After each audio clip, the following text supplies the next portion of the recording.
Segunda-feira, 25 de outubro, está no ar pela telinha da TV Sim, canal 16.1, o Ronda da Cidade. Muito boa tarde, esse é o seu telejornal do Sul do Espírito Santo. Vamos aos destaques de hoje. Dono de pastelaria em Cachoeiro é executado a tiros na Bahia. Levantamento aponta que infarto só perde para a Covid-19, como a maior causa de mortes no estado. Motorista fica gravemente ferido em acidente na BR-101 em Iconha. Bêbado e sem habilitação, jovem é preso após causar acidente em Castelo. Essas e outras notícias no programa de hoje.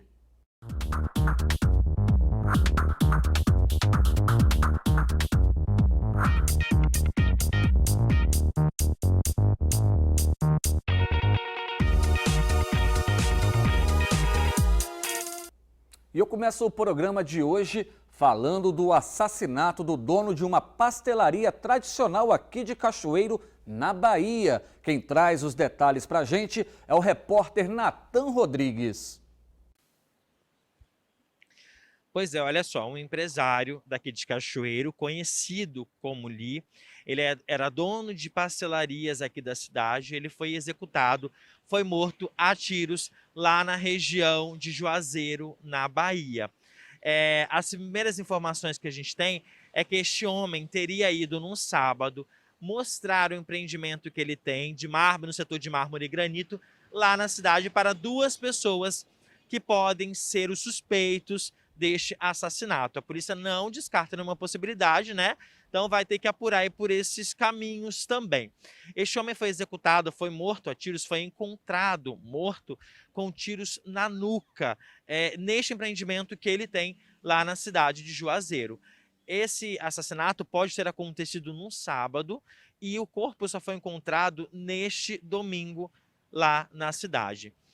Alguns familiares, amigos tentam entender por que esse crime pode ter acontecido, mas alguns deles passaram a informação para a imprensa de que ele teria alguns desafetos por conta de uma sociedade que ele tem, de uma das empresas que ele tem. Então, algum desafeto pode ser também a linha de investigação da polícia por conta deste assassinato deste empresário lá na cidade de Juazeiro. Ele foi executado com 11 tiros. As imagens que a gente tem, que a gente mostra aí para você agora, são fortes. A gente embaçou para você não ver, né? Porque a imagem chama a atenção, é muito forte como esse homem foi executado e foi encontrado de bruços, jogado no chão, com tiros na nuca. A gente não conseguiu ainda saber se o corpo já chegou aqui na cidade de Cachoeiro e também sobre informações sobre o enterro e o velório. Mas assim que a gente tiver mais detalhes sobre as investigações, como este crime aconteceu, essas apurações da polícia, a investigação da polícia, a gente volta aqui no Roda da Cidade para trazer mais detalhes. Wanderson. E olha só, quero convidar você para participar do nosso programa. E é muito fácil, é pelo WhatsApp 28 99991 7726. Tem um problema na sua rua, você está naquela bronca? Manda pra gente. Você fez algum flagrante? Manda pra gente, porque a sua participação é muito importante. E um acidente envolvendo 2 veículos deixou o motorista gravemente ferido em Iconha. O acidente registrado na manhã deste domingo deixou o motorista ferido no quilômetro 372, na BR-101, em Iconha. O carro que a vítima estava bateu de frente com uma carreta. A colisão, segundo a Polícia Rodoviária Federal, ocorreu por volta das 7h30. Com o impacto da batida, o motor do Hyundai HB20 foi lançado para fora e o carro ficou completamente destruído. Os 2 veículos envolvidos no acidente foram parar às margens da rodovia. A jornalista Luciana Máximo esteve no local do acidente e narrou os detalhes da ocorrência.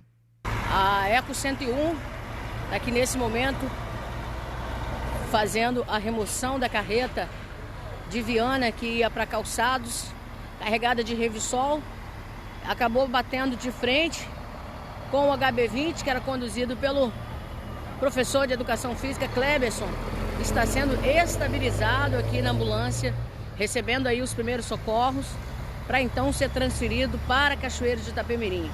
Cleberson, que vinha de Iconha, sentido Piúma. De repente, parecia, segundo Flávio, o motorista da carreta, querer fazer uma ultrapassagem, mas ele não ia e não voltava para a pista dele, e ele não conseguiu frear muito em cima. Acabou ocorrendo essa fatalidade aqui no quilômetro 372, Iconha BR-101, próximo ao posto Jaracatiá. Bom, o hospital não informou o estado de saúde desse motorista. Ainda falando sobre acidente, em Castelo, câmeras de segurança flagraram um motorista bêbado e sem habilitação colidindo em 2 carros. Um jovem de 22 anos foi preso em flagrante por dirigir sob efeito de álcool e causar um acidente no centro de Castelo. De acordo com a Polícia Militar, o rapaz, que estava sem habilitação, bateu em 2 carros que estavam estacionados na Avenida Ministro Araripe. Por pouco, um pedestre que caminhava pela calçada não foi atingido. O motorista contou à polícia que passou a noite bebendo em uma festa. Ele aceitou fazer o teste do bafômetro, que comprovou que ingeriu bebida alcoólica. Ele estava em alta velocidade e só parou o automóvel após bater nos outros veículos. Por sorte, ninguém se feriu. A sorte desse motorista que estava naquela manguaça brava, né? A sorte dele é que não matou ninguém, por muito pouco, na verdade, né? Porque o pedestre ele conseguiu se esquivar e provocou um prejuízo muito alto ali. A gente viu que atingiu 2 veículos, entre eles uma caminhonete modelo S10, que sirva de exemplo para ele e para outros motoristas, né? Bebeu, meu amigo, não pega a estrada, principalmente sem habilitação. Deixa eu chamar um intervalo, daqui a pouquinho nós vamos trazer o caso de assaltantes que sofreram um acidente aqui em Cachoeiro. Eles atiraram contra a Polícia Militar, mas acabaram se dando mal ao ser baleado. A gente volta já.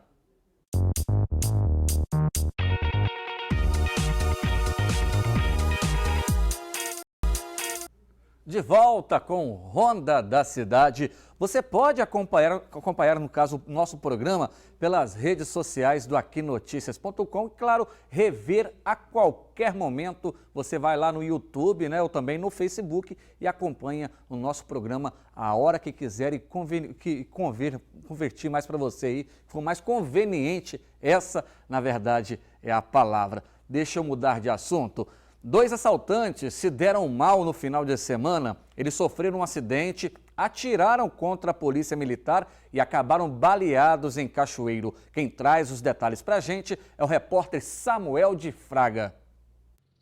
Oi, Wanderson, olha, é isso mesmo. A idade desses criminosos é 19 e 24 anos. Eles foram baleados após efetuarem vários disparos contra a Polícia Militar e a ocorrência foi registrada no bairro Aeroporto, aqui em Cachoeiro de Itapemirim, na noite do último sábado. Bem, segundo o boletim de ocorrência, as equipes faziam patrulhamento no bairro Aeroporto quando flagraram a dupla que estava em uma moto assaltando uma mulher que caminhava pela via.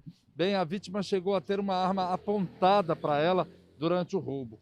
Os policiais, então, Wanderson, deram ordem de parada para a dupla, que desobedeceu a sinalização e fugiu em alta velocidade. E durante a fuga, os bandidos dispensaram diversos aparelhos celulares, possivelmente, né, roubados antes da abordagem da PM. A arma calibre 22 usada pelos criminosos foi apreendida na altura da rua Joana Carlete Fiório, que fica por trás do Parque de Exposições. Os criminosos acabaram sofrendo um acidente. Um deles atirou diversas vezes contra os policiais, como eu já disse, e os policiais acabaram revidando, né? Os 2 suspeitos ainda tentaram fugir a pé, mas foram alcançados. Um dos criminosos sofreu ferimentos na lombar e no braço, e o outro na coxa. Eles foram socorridos por equipes do Corpo de Bombeiros e por equipes do SAMU e levados para a Santa Casa de Cachoeiro de Itapemirim. O estado de saúde deles não foi informado e eles estão à disposição da Justiça. Voltamos ao estúdio com você, Wanderson. Coisa boa, hein, Samuel? A polícia foi de bicho para cima desses elementos e tiraram eles agora de circulação, levaram aquela sapecada, né? Vai para o hospital e daqui a pouco para o centro de detenção provisória para dar aquela refrescada na cabeça, passar um tempo aí naquela colônia de férias. E um levantamento da Secretaria de Saúde aponta que que infarto só perde para a Covid-19 como a maior causa de mortes no Espírito Santo. As doenças do coração são líderes de mortalidade no Brasil. Segundo dados da Sociedade Brasileira de Cardiologia, cerca de 14 milhões de brasileiros têm alguma doença cardiovascular. Números que podem estar sendo agravados em função da pandemia da Covid-19, já que o receio da contaminação fez com que pacientes evitassem a ida ao médico para fazer exames de rotina. A consequência disso, segundo os especialistas, foi a falta de diagnóstico de doenças. Pela presença do Covid, eu tive, entre aspas, que esquecer parte do tratamento de uma doença que eu tinha. Então, pressão alta, diabetes, colesterol mais alto que deve. E isso ia refletir em algum momento numa condição pior cardiovascular. Então, ia me aproximar mais do infarto, mais do derrame, mais da insuficiência renal. E isso, infelizmente, continua acontecendo. Hoje, na minha realidade do consultório, por exemplo, a quantidade de pacientes que não têm controlado níveis de pressão, níveis de diabetes, níveis de colesterol é muito grande. Então, a gente teme que, infelizmente, a gente vá ter uma desorganização e mais doentes complicados quanto mais tempo durar a pandemia. De acordo com o médico cardiologista Henrique Bonaldi, a pandemia também intensificou a perda dos hábitos saudáveis. Para ele, o cenário do coronavírus pode sim ter contribuído para a propagação das doenças do coração. A nossa parte mental, o nosso psicológico não aguentou o tranco de ficar tanto tempo vendo tanta desgraça e longe de todo mundo. E aí a gente desviou dos bons hábitos. E aí voltar para os bons hábitos é um negócio super difícil. É mais fácil você empurrar um cara dos bons hábitos para os maus do que empurrar um cara dos maus hábitos para os bons. Então a gente está num período muito crítico que as pessoas estão se cuidando um pouco menos e para reabilitar isso, para fazer com que a população entenda de novo e incorpore de novo a questão dos bons hábitos, vai demorar um certo tempo. Somente neste ano, mais de 1.300 óbitos provocados por infarto foram registrados aqui no Espírito Santo entre os meses de janeiro e setembro. De acordo com os dados da Secretaria Estadual de Saúde, a SESA, essa é a segunda maior causa de mortes no estado, estando atrás apenas da Covid-19. Dados apontam ainda que mais de 230 mil brasileiros já morreram por doenças cardiovasculares somente neste ano. A maior parte das vítimas está na faixa etária entre os 70 e 79 anos. Em comparação com o mesmo período de 2020, houve um aumento de quase 7% das mortes por doença do coração, segundo o levantamento da Sociedade Brasileira de Cardiologia.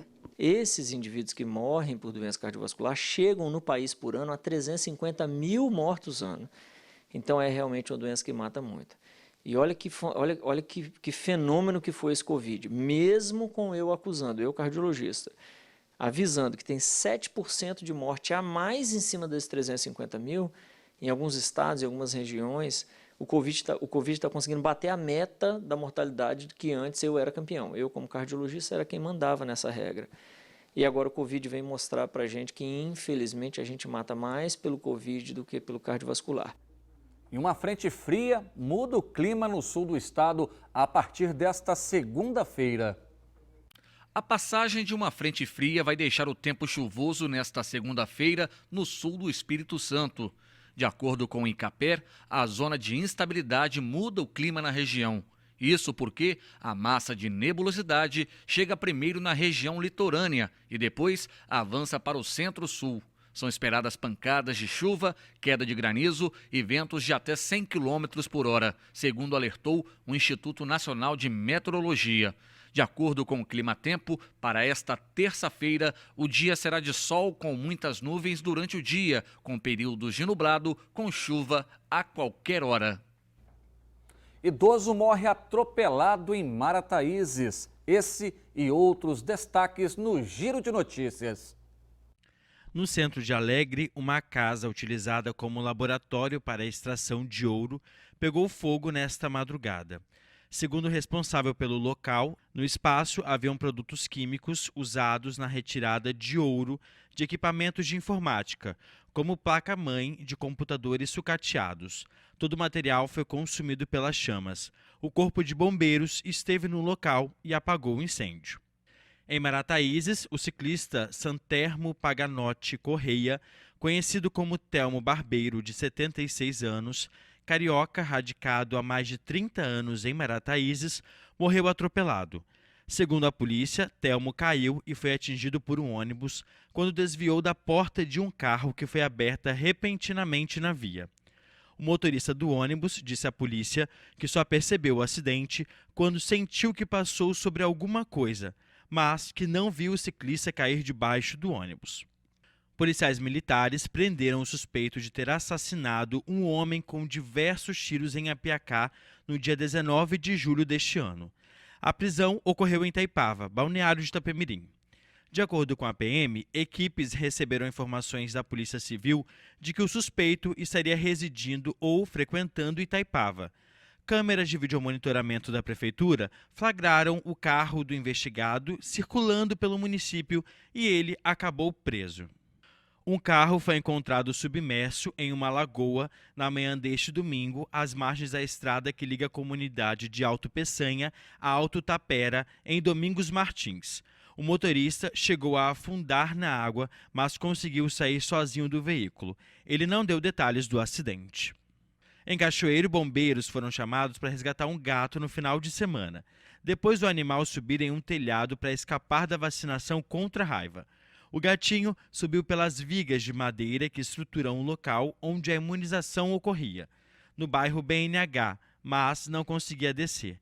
As equipes usaram uma escada e a técnica adequada para o resgate.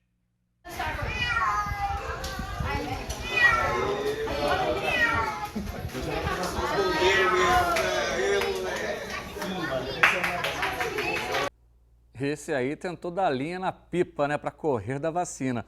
Mas tem muita gente adulta aí, né, pessoas correndo aí da vacina contra a Covid. Isso é o que não pode acontecer. O gatinho pode até tentar escapar, mas a gente não. A gente tem que se imunizar contra a Covid, tá certo?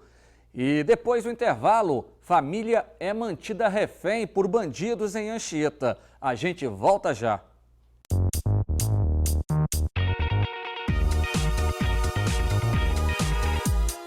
Volta, esse é o Ronda da Cidade, o seu telejornal do sul do estado, uma parceria entre a TV Sim, canal 16.1 e o aquinoticias.com. Conta para todo mundo, pede lá seu vizinho, a sua mãe, seu pai, todo mundo para sintonizar a TV Sim 16.1. Para isso é muito fácil, pega lá o controle remoto, tecla menu, busca automática de canais e claro, você vai assistir a sua programação 100% regional. E no estado, passa a valer a partir de hoje um novo mapa de risco. Vamos ver como ficou a nova classificação. Entra em vigor nesta segunda-feira e segue até domingo o novo mapa de risco Covid, divulgado na última sexta-feira pelo governo do estado. Dos 78 municípios capixabas, 75 estão classificados em risco baixo e 3 em risco moderado. Não há municípios em risco alto. A matriz de risco de convivência considera no eixo de ameaça o coeficiente de casos ativos por município dos últimos 28 dias, além da quantidade de testes realizados por grupo de 1.000 habitantes e a média móvel de óbitos dos últimos 14 dias. Já o eixo de vulnerabilidade considera a taxa de ocupação de leitos potenciais de UTI exclusivos para tratamentos da Covid-19, isto é, a disponibilidade máxima de leitos para tratamento da doença. Na região sul, estão classificadas em risco moderado as cidades de Ibatiba e Presidente Kennedy. Vamos falar agora de violência no litoral. Uma família foi feita refém durante um assalto lá em Iriri, no balneário de Anchieta. Quem traz agora os detalhes para a gente é o Natan Rodrigues. Oi, Wanderson, eu estou de volta e agora para destacar mais uma vez a ousadia de bandidos, de criminosos. Uma família lá da cidade, da região de Subaia, no balneário de Iriri, em Anchieta, foi feita refém na noite deste sábado. O homem, que era motorista do carro, contou para a polícia que ele saía com o carro junto com a esposa e a enteada quando foi abordado por 3 criminosos armados lá na cidade. Eles mandaram essa família entrar para dentro de casa, amarraram essa família com cadastros dentro de um quarto da casa. Depois, eles conseguiram furtar dinheiro, joias, máquinas, ferramentas e eletrodomésticos. Antes de sair da casa, um dos criminosos seria avisado para esse homem que eles abandonariam o carro lá no bairro Piuminas, que fica na cidade de Piúma, que é bem próxima a Anchieta. Quem conhece ali a região, né? Fica bem colado mesmo com a cidade de Anchieta. Eles abandonariam este carro lá. A família conseguiu fazer contato com a polícia, que foi até o local, né, tentar encontrar suspeitos, fez buscas pelos locais ali, pela região, para tentar encontrar esses criminosos, mas até o momento ninguém foi detido. É mais um caso que chama atenção, né, porque a ousadia dos criminosos está cada vez maior. Ainda bem que não aconteceu nada de ruim com essa família, ninguém ficou ferido e os pertences ainda não foram recuperados. Mas a gente torce aqui para que eles consigam recuperar esses pertences, né? Que às vezes a gente trabalha tanto para conseguir, uma situação tão complicada lá na cidade de Anchieta. Então a gente torce para que esses suspeitos sejam identificados e presos. Vanessa, eu volto no estúdio com você. Agora uma boa notícia. A Prefeitura de Cachoeiro vai investir 85 milhões em obras de infraestrutura no município. Samuel de Fraga está com o prefeito Vitor Coelho e traz os detalhes para a gente. Olá, Wanderson, olha, e é isso mesmo. A Prefeitura de Cachoeiro, ela assinou nesta semana um contrato para operação de créditos no valor de 85 milhões de reais.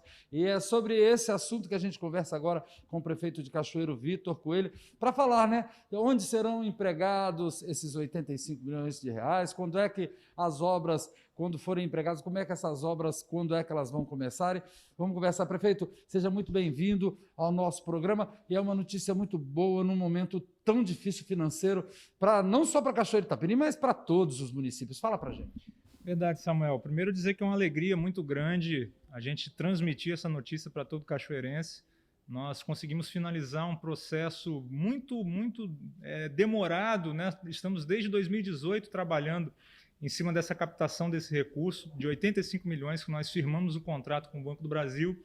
E agora falta muito pouco, são os trâmites burocráticos internos junto ao banco para que a gente de fato tenha esse recurso depositado. Vai ser um recurso depositado em partes, mas isso dá para a gente ter um fôlego para abrir os processos licitatórios e executarem as obras.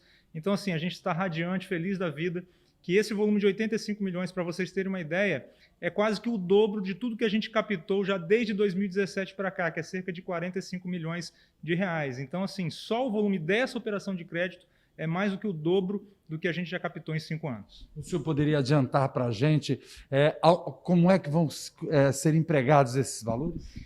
O objetivo dessa captação de recursos, dessa operação de crédito junto ao Banco do Brasil é para investir em obras de infraestrutura, né? O programa é muito específico e nós determinamos a nossa equipe de projetos na Secretaria de Obras para a gente ver e verificar os locais que mais necessitam de obras estruturantes, né? Principalmente na questão de drenagem e pavimentação. A gente sabe que muitas famílias ainda sofrem, né, principalmente nos dias de chuva que nós estamos vivendo, de pisar na lama em dia de chuva, de respirar poeira em dia de sol. Então nós estamos pesquisando e vasculhando toda a cidade, todos os bairros. Lógico que com esse dinheiro a gente não vai conseguir resolver todos os problemas. Para vocês terem uma ideia, a necessidade de Cachoeiro na área de infraestrutura é mais de 450 milhões de reais.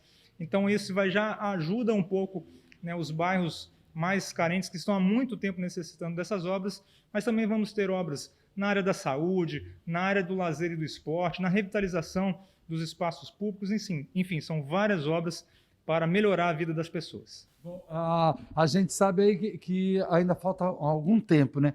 A gente pode deixar para a população mais ou menos um prazo em que a prefeitura terá já essa verba em mãos e terá início essas manutenções todas a serem feitas de infraestrutura? A nossa expectativa é que nos próximos dias a gente vença essa parte burocrática e o recurso já entre ainda este mês, mas ainda temos que passar por todo o procedimento licitatório, dos projetos que já foram realizados. Então a nossa expectativa, né, são os prazos legais de toda a licitação. A gente acredita que no primeiro trimestre do ano que vem a gente já tenha condição de dar ordem de serviço e iniciar as obras que a gente tanto precisa. Pois é, então vocês viram aí, né? Um valor que está chegando para o município de Cachoeiro de Itapemirim vai trazer grandes benefícios para a população, principalmente na parte de infraestrutura. E como o prefeito acabou de falar aqui, investimentos em saúde, educação, e o município tem trabalhado para manter a nossa cidade do jeito que o cachoeirense gosta, não é isso, prefeito? Com certeza, estamos trabalhando muito, 24 horas por dia, para deixar a nossa cidade digna e de orgulho para todo cachoeirense. Eu queria agradecer a presença do prefeito Vitor Coelho aqui no nosso programa. Nós voltamos aos estúdios com você, Wanderson. Obrigado, Samuel. Esse dinheiro vai chegar numa boa hora, muitas vias da cidade, né, precisando de melhorias em sua pavimentação. E assim, vamos encerrando o Ronda da Cidade. Você pode rever o nosso programa pelas redes sociais. Outras notícias você confere em aquinoticias.com e simnoticias.com.br. Nós temos um encontro marcado amanhã ao meio-dia e às 7 da noite. A você, um forte abraço e uma excelente semana.